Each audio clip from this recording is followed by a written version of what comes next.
Hello my dear students, welcome to AR maths zone. अब तक तो आप मुझे जान ही गए होंगे, मैं हूं अंतु।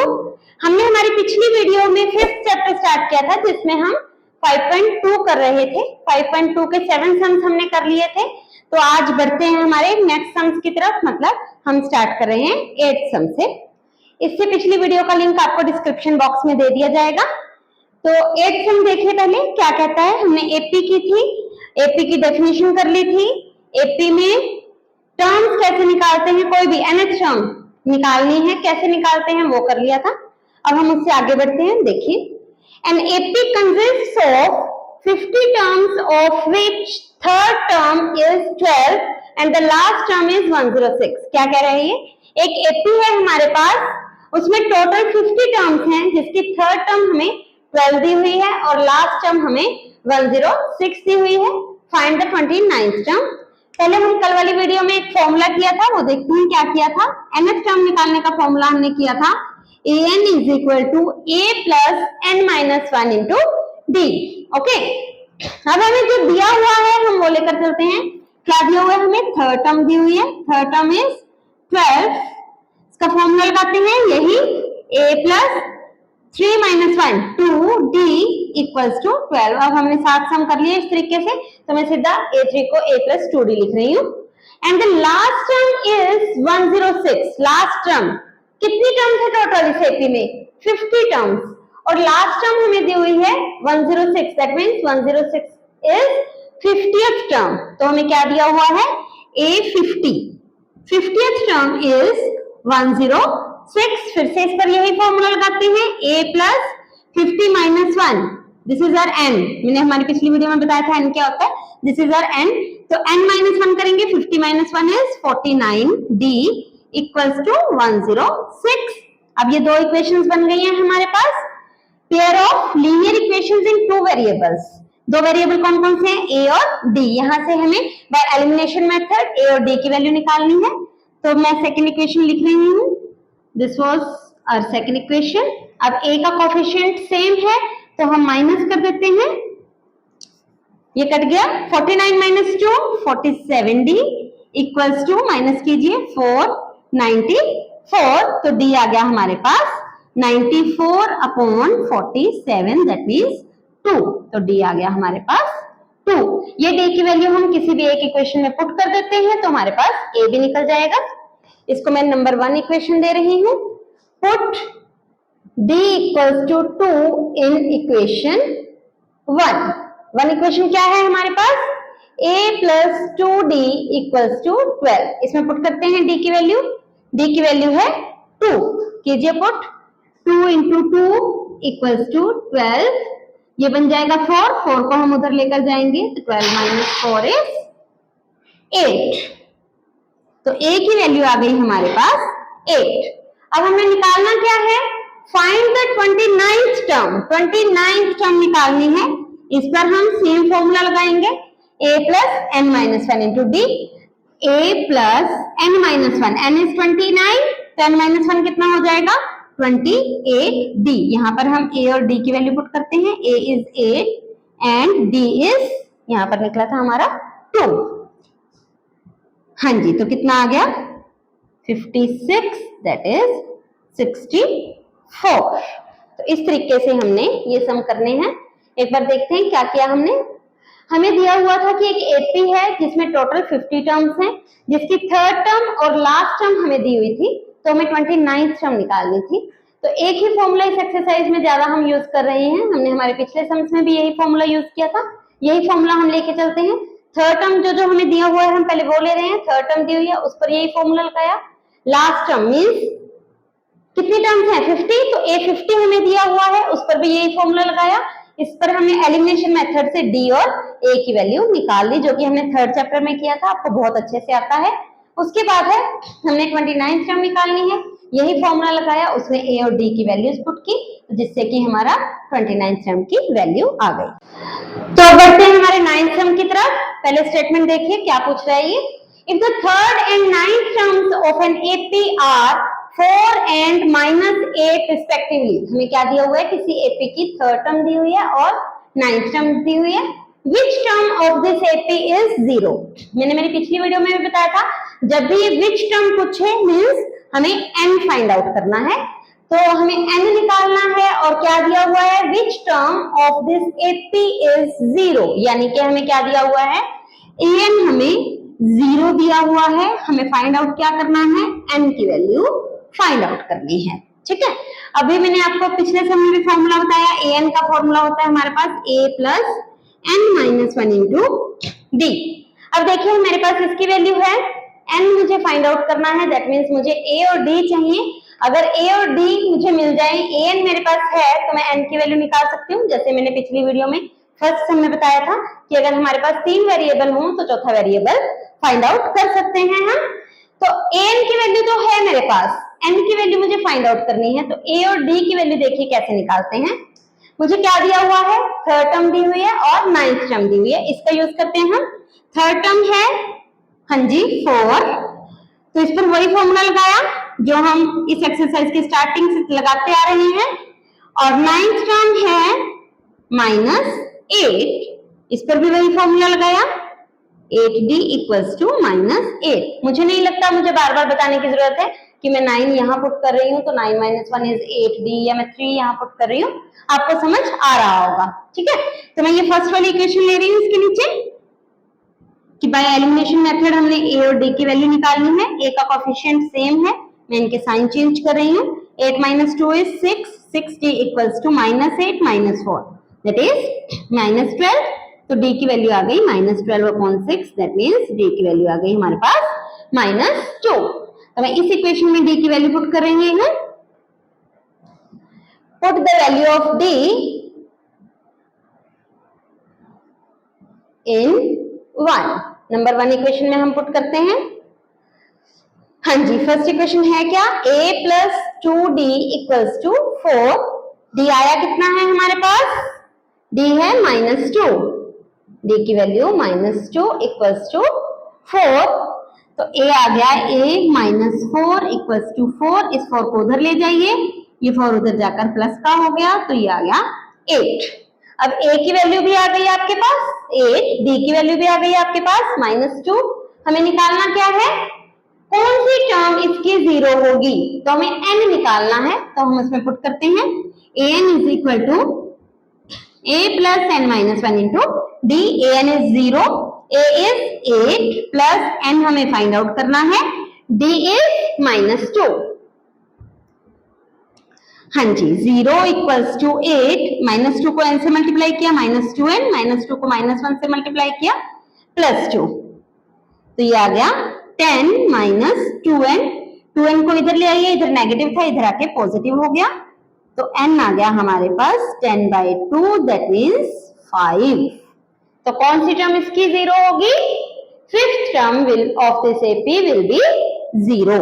हमें n फाइंड आउट करना था, n की वैल्यू आ गई 5, दैट मीन्स फिफ्थ टर्म इसकी 0 होगी। देखिए दोबारा देखते हैं हमने क्या किया इसमें हमें थर्ड टर्म और नाइन्थ टर्म दी हुई थी, हमें ये बताना था कि इस एपी की कौन सी टर्म 0 होगी। कौन सी टर्म मीन्स हमें n फाइंड आउट करना है। ठीक है, पहले हमें जो दिया हुआ है हम वो उठा लेते हैं।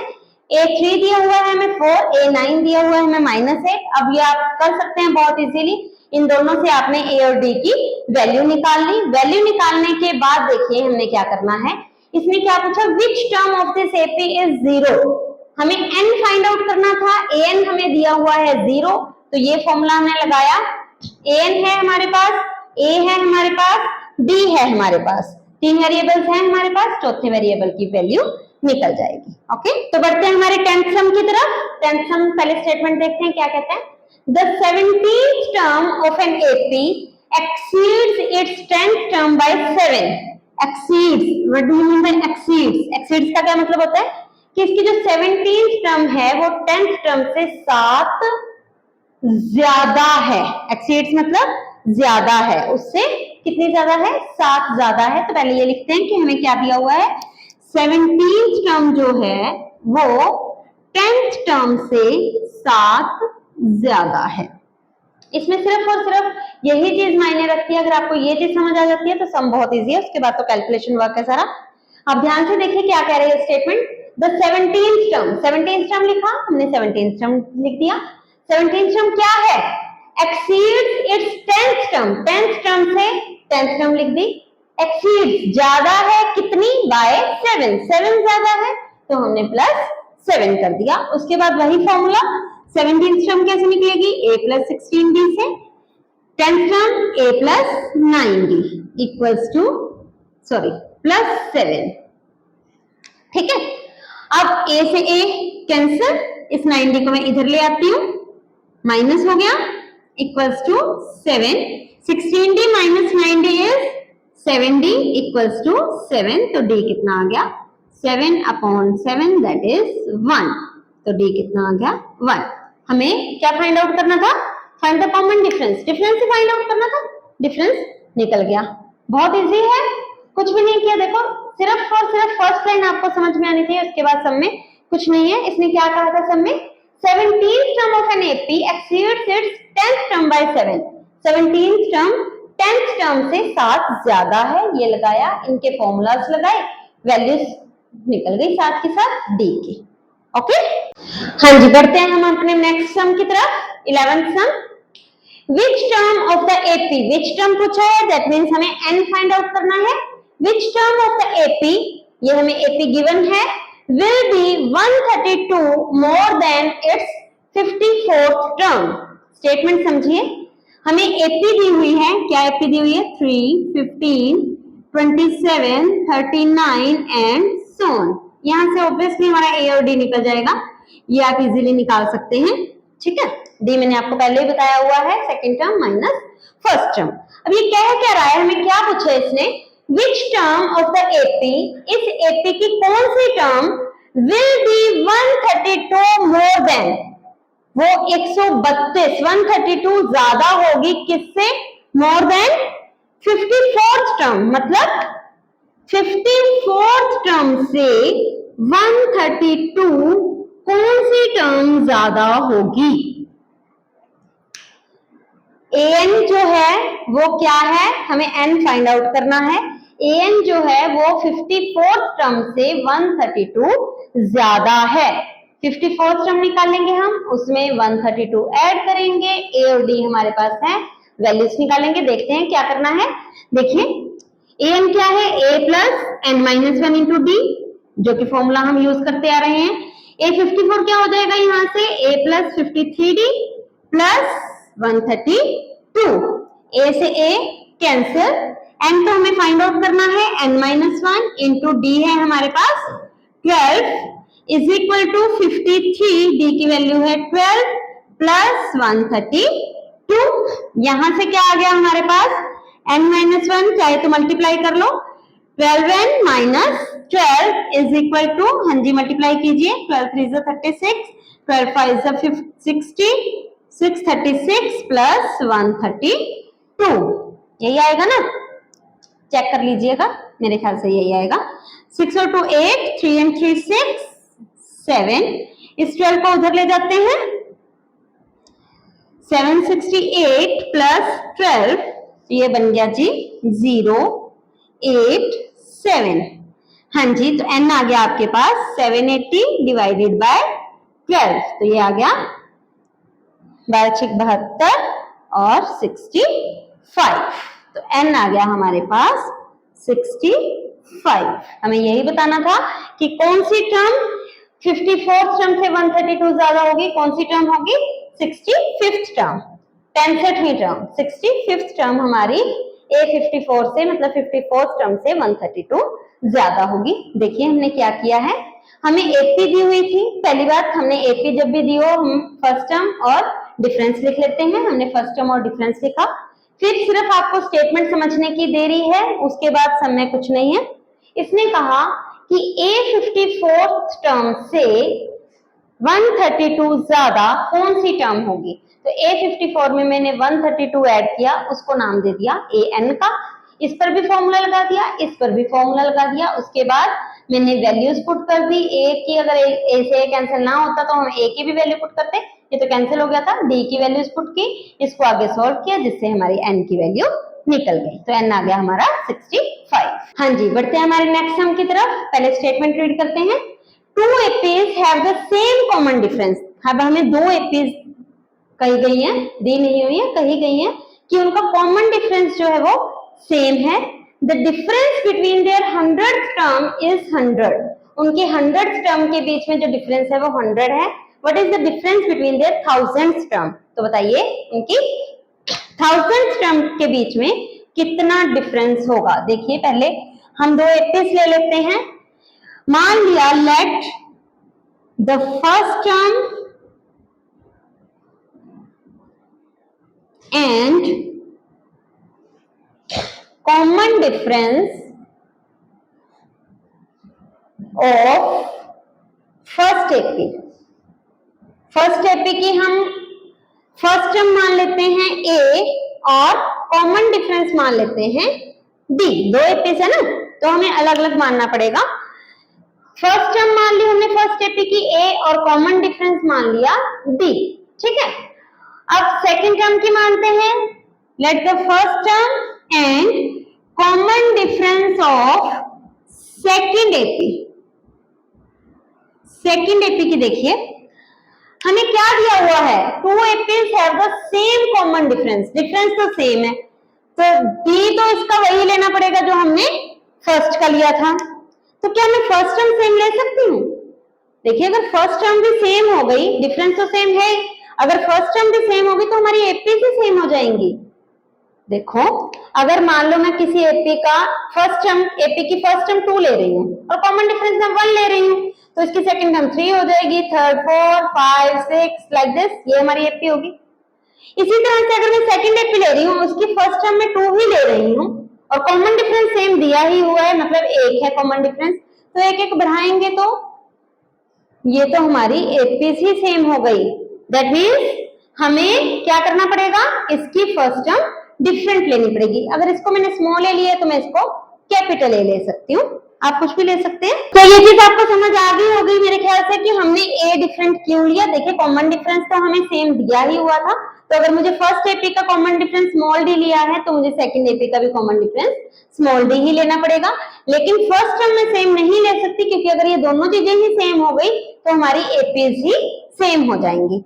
तो ठीक है जी, अब हमें क्या दिया हुआ है, डिफरेंस बिटवीन देयर 100 टर्म, मतलब फर्स्ट एपी की भी 100 टर्म और सेकंड एपी की भी 100 टर्म, उनके बीच में जो डिफरेंस है वो 100 दिया हुआ है। पहले बात करते हैं 100th term of first AP. 100th term of first AP क्या होगी फॉर्मूले के according, a plus 100 minus 1 into D, मतलब 99 डी। ठीक है, 100th term of second AP, second AP की क्या होगी, उसकी भी यही होगी, लेकिन ए हमारा डिफरेंट है तो first term is capital A plus 99 D.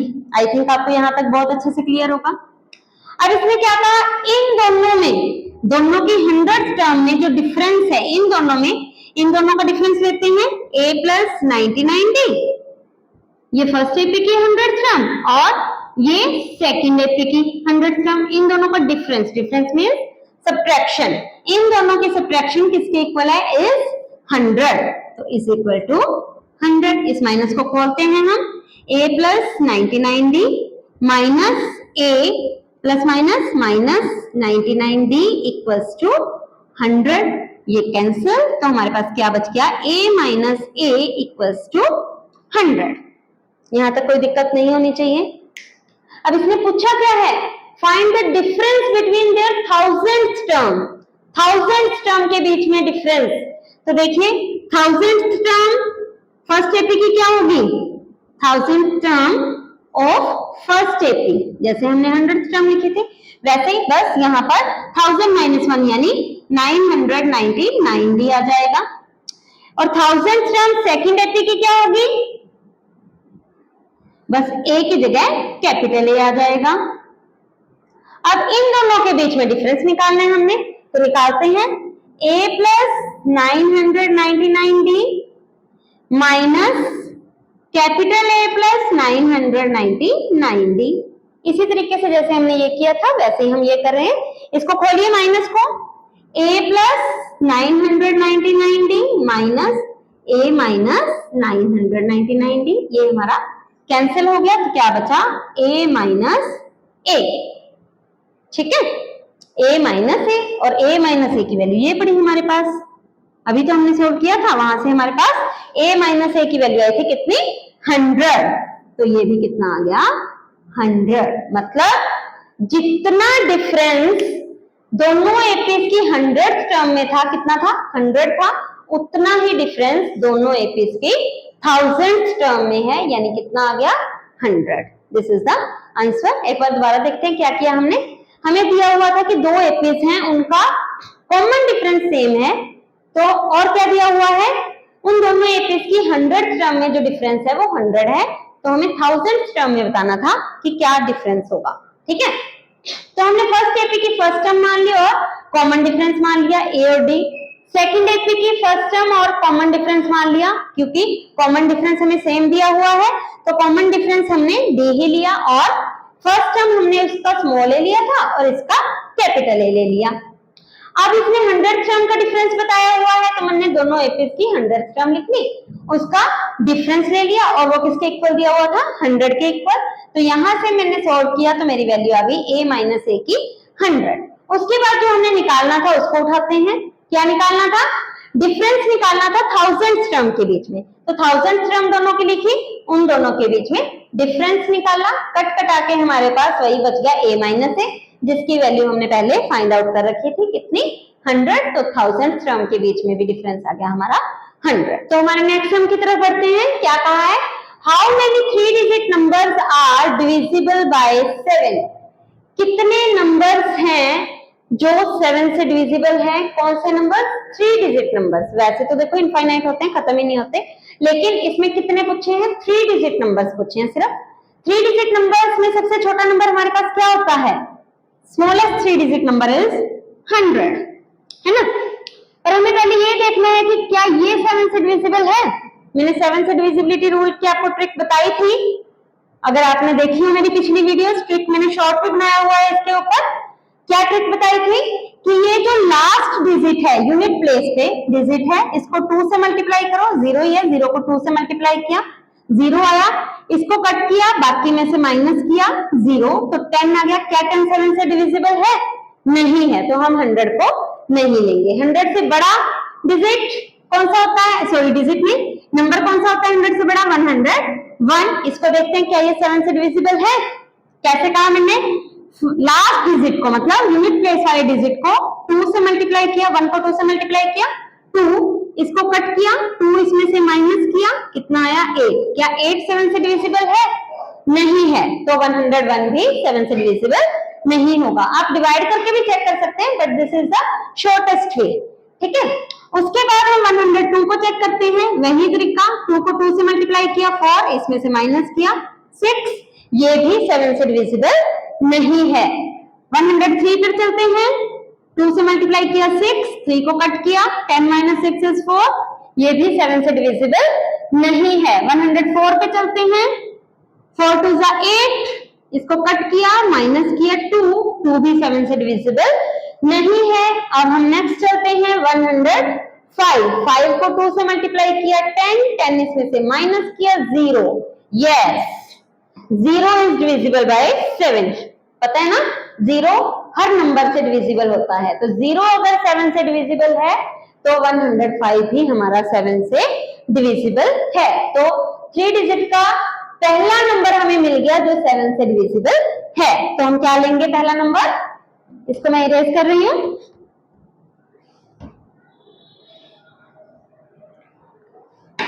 Three digit में हमने फर्स्ट नंबर लिया जो 7 से डिविजिबल है, दैट इज 105। मैंने अभी प्रूव करके दिखाया आपको। उसके बाद तो 7 7 ऐड करते जाइए तो आपको पता चलता जाएगा। अगर 105 7 से डिविजिबल है, इसमें 7 ऐड कीजिए, 112, इससे नेक्स्ट 119, ठीक है, एंड सो ऑन। अब चलते हैं लास्ट डिजिट की तरफ। 3 डिजिट नंबर्स में लास्ट डिजिट, लास्ट नंबर हमें लेना है जो 7 से डिविजिबल हो। पहले तो लास्ट 3 डिजिट नंबर कौन सा होता है, 999, ये होता है। अब ये देखना है कि ये 7 के टेबल में आता है या नहीं, मतलब 7 से डिविजिबल है या नहीं, वही ट्रिक। इसको कट किया, 9 को 2 से मल्टीप्लाई किया 18, 181, 81 7 के टेबल में नहीं आता। अगर ये भी ना पता चल रहा हो कि आता है या नहीं, डिवाइड ना करना हो आपने, तो इस पर फिर से वही ट्रिक लगाओ। 1 को 2 से मल्टीप्लाई किया, 2 माइनस किया, 1 को कट कर दिया, 6 7 के टेबल में नहीं आता। दैट मीन्स 999 हमारा 7 के टेबल में नहीं आता। अब इससे पीछे जाएंगे, ये लास्ट 3 डिजिट नंबर था, हम इससे पीछे जाएंगे। दैट मीन्स 998 चेक करेंगे। वही तरीका, 2 से मल्टीप्लाई किया 8 को 16, 8 को कट किया, ये आ गया जी 83। क्या 83 8 7 से डिविजिबल है? नहीं जी, हमने नहीं चेक करना, नहीं डिवाइड करके देखना, आप फिर से वही ट्रिक लगाइए। 3 को 2 से मल्टीप्लाई किया 6, इसको कट किया, 8 में से 6 माइनस किया 2, ये भी 7 से डिविजिबल नहीं है। और पीछे चलते हैं, 997, वही ट्रिक अब तो आपको याद हो गई होगी मेरे ख्याल से। This is 85, yes this is 85। okay, फिर से 85 is divisible by 7 or not? नहीं, ये भी नहीं है। ठीक है, आप फिर से वो दोबारा ट्रिक लगा के देख सकते हैं। अब मैं चलती हूँ 996 पे, हाँ जी माइनस किया 87, नहीं है जी ये भी। अब 995 पे चलते हैं, -10 किया 89, ये भी नहीं है। 994 पर चलते हैं, हाँ जी 891, ये है 13 7 91। अगर अभी भी नहीं पता चल रहा तो इसको कट करो, इसको 2 से मल्टीप्लाई करो, माइनस करो 7, यहाँ 1 था ना, उसको कट कर दिया, तो 7 is divisible by 7, that means 994 is divisible by 7। तो हमारा लास्ट 3 डिजिट नंबर कौन सा जो 7 से डिविजिबल होता है? 994। तो हम लास्ट ले लेंगे हमारी टर्म इस एपी की 994। हमें निकालना क्या है? हाउ मेनी मीन्स कितनी टर्म्स होंगी, दैट मीन्स हमें n फाइंड आउट करना है। an हमें दिया है, मैंने बताया था ना लास्ट टर्म हमारे पास an होती है। a यहाँ से दिख ही रहा है हमारे पास, first term is 105, d minus कर लो, second term is first term 7 and an is 994। यहाँ से निकाल लीजिए, an का फॉर्मूला लगा दीजिए, a plus n minus 1 into d equals to 994। I think अब आप निकाल सकते हैं, मैंने आपको बताया था फर्स्ट सम में भी n की वैल्यू कैसे निकालते हैं। चलो फिर भी मैं फाइंड आउट कर देती हूँ। 105 को उधर ले जाइए, 994 माइनस 105, 7n माइनस 7, ये आ गया 8। ठीक है, 7 को उधर ले जाइए, उधर जाकर प्लस हो गया, 889 प्लस 7, ये बन गया जी 698। तो n आ गया आपके पास 896 by 7, that means 119 256 128। तो यही हमें फाइंड आउट करना था। तो कितने नंबर 7 से डिविजिबल हैं? 3 डिजिट नंबर्स कितने हैं जो 7 से डिविजिबल हैं? वो हैं 128 नंबर्स। ओके, तो नेक्स्ट जो 14th सम है वो भी इसी तरीके से ही है, वो आपने खुद से ट्राई करना है। हम बढ़ते हैं हमारे 15th सम की तरफ। देखिए नेक्स्ट सम 15th सम क्या कह रहा है ये? For what value of n are the nth terms of this and this. दो एपी हमें दी हुई है, उसमें क्या पूछा है इसने कि nth टर्म इस एपी की, फर्स्ट एपी की, और nth टर्म ही सेकंड एपी की, वो इक्वल होनी चाहिए। तो कौन सी n की ऐसी वैल्यू होगी? तो देखिए फर्स्ट एपी ले रही हूं मैं, क्या है हमारी first AP? 63 65 67 and so on. तो इसकी फर्स्ट टर्म है हमारे पास 63 और कॉमन डिफरेंस दिख रहा है आपको, second term minus first term that is 2। तो इसकी nth टर्म कौन सी क्या होगी? क्या फॉर्मूला था? a plus n minus 1 into D. a क्या है? 63 plus n minus 1 into D क्या है? 2। इसको सॉल्व करते हैं, 2 को मल्टीप्लाई कीजिए, 2n minus 2, 63 minus 2 is 61 plus 2n। Clear? अब हम दूसरी एपी लेते हैं। हमारी दूसरी एपी क्या है? 3 10 17 एंड सो ऑन। ठीक है, इसकी फर्स्ट टर्म क्या है? 3 और कॉमन डिफरेंस क्या है? 10 माइनस 3 7। ठीक है, इसकी फर्स्ट टर्म मान लो मैं कैपिटल ए से लिख रही हूँ, इसकी first term is 3 and common difference मान लो मैं कैपिटल डी से लिख रही हूँ। आपने a डैश और d डैश लिखना तो आप वो भी ले सकते हैं। ठीक है, तो वो क्या होगा 10 माइनस 3 दैट इज 7। अब इसकी और इसकी an सेम है, उसने कहा है दोनों की nth टर्म इक्वल है, तो इसकी an अगर मैंने nth टर्म an से लिखी है तो मैं इसकी nth टर्म an से लिख सकती हूँ। वो क्या होगी a plus n minus 1 into d। a is 3 plus n minus 1, n मुझे नहीं पता, d इज 7। हाँ जी, क्या आ गया 7 से मल्टीप्लाई कीजिए 7n माइनस 7, तो ये बन गया 7n, 3 माइनस 7 इज 4। क्लियर? इसकी nth टर्म भी निकल गई, इसकी nth टर्म भी निकल गई, और हमें कहा गया कि दोनों की nth टर्म क्या है, इक्वल है, तो दोनों को हम इक्वल रख देते हैं।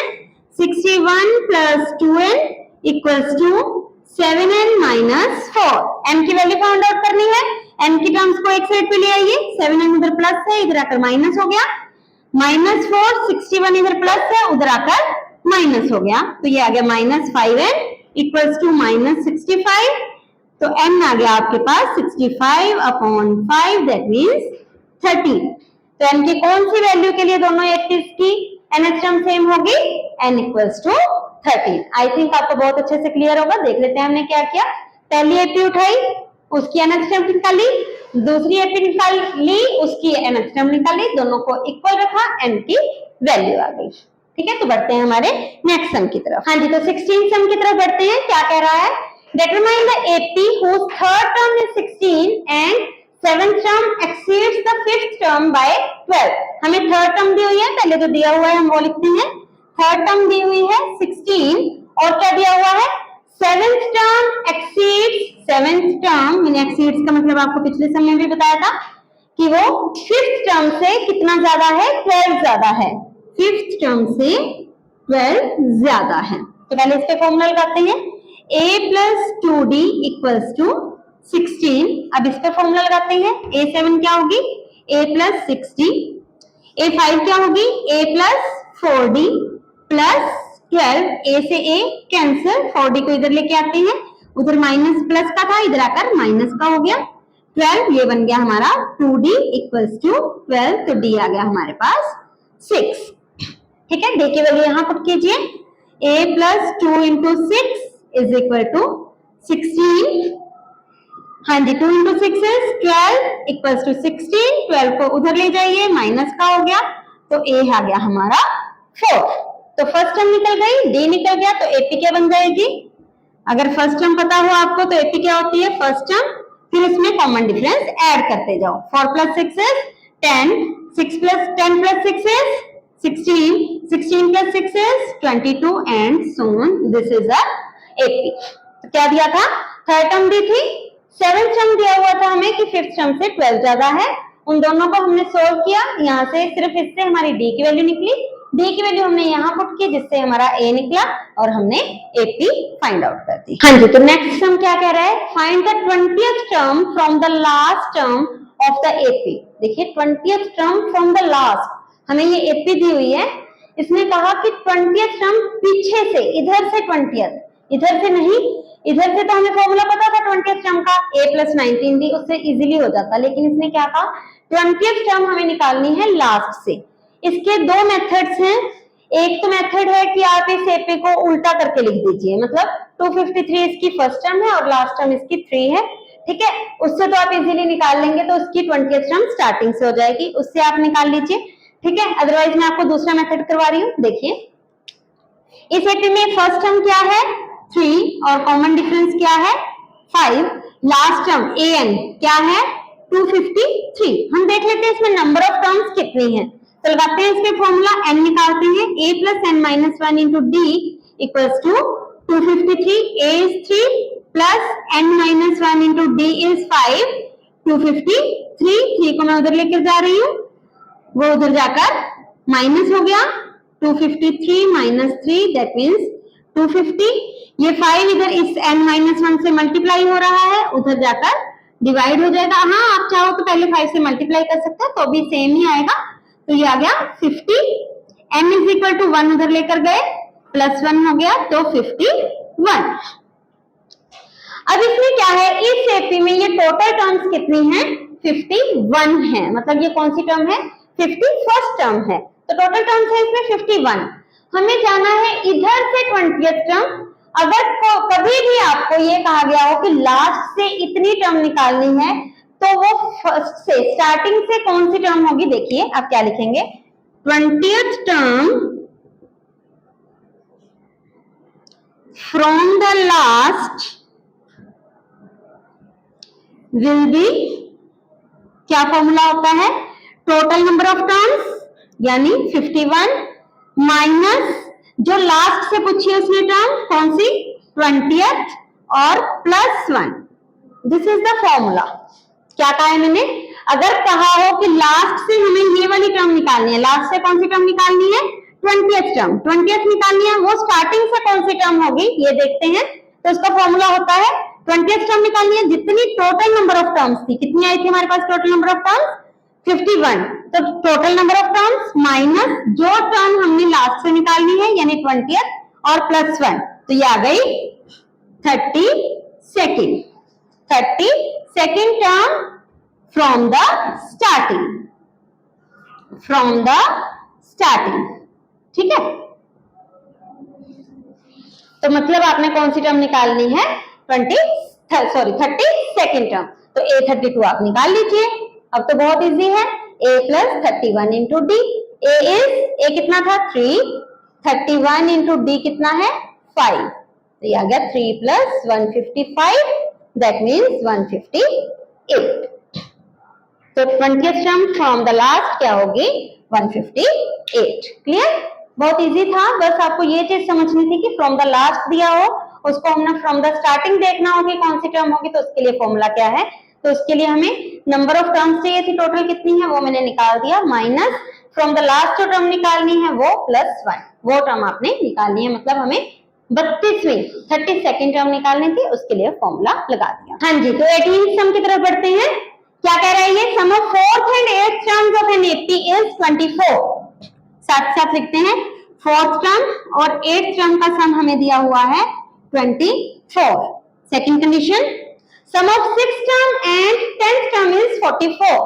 6th term and 10th term का सम हमें 44 दिया हुआ है। फाइंड द फर्स्ट 3 टर्म्स, पहले 3 टर्म्स हमने निकालनी है। तो देखिए A4 क्या होती है? A प्लस 3D, फॉर्मूले अब तक आपको लर्न हो गए होंगे। A8 क्या होती है? A plus 7D equals to 24। A और A 2A प्लस 3D और 7D 10D इक्वल्स टू 24। हाँ जी, इसको भी इसी तरह से सॉल्व करते हैं। A6 क्या होगी? A plus 5D। A10 क्या होगी? A plus 9D equals to 44।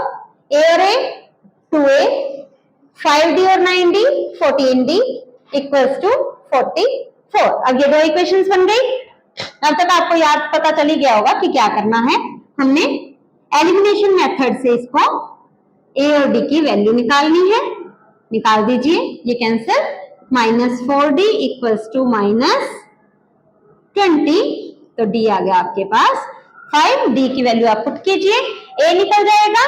A निकलते ही आप AP की पहली 3 टर्म्स बता सकते हैं। तो आप मुझे कमेंट सेक्शन में बताइएगा कि आपकी फर्स्ट 3 टर्म्स क्या आएंगी। ठीक है, बहुत इजी था ये, तो सिर्फ जो कहा हमने करते गए तो निकलता गया। A और D की वैल्यू निकल गई, तो आपने AP बतानी है। 19th सम की तरफ बढ़ते हैं। ये एक स्टेटमेंट सम है, तो पहले हमें स्टेटमेंट समझनी है। क्या कह रहा है? Subbarao started work in 1995। एक बंदा है सुब्बाराव, आप कोई भी नाम ले सकते हैं, ठीक है। सुब्बाराव नहीं पसंद आ रहा तो कोई बात नहीं। उसने 1995 में काम करना स्टार्ट किया और उसकी एक एनुअल सैलरी थी तब ₹5000। आजकल तो कुछ होता ही नहीं है ना। ₹5000 में एनुअल, साल की सैलरी थी उसकी 5000, and received an increment of ₹200 each year. और हर साल उसे इंक्रीमेंट मिल रहा है ₹200 का। In which year did his income reach ₹7000। तो बताओ कौन से साल में उसकी जो इनकम है वो 7000 पहुंच जाएगी। देखिए,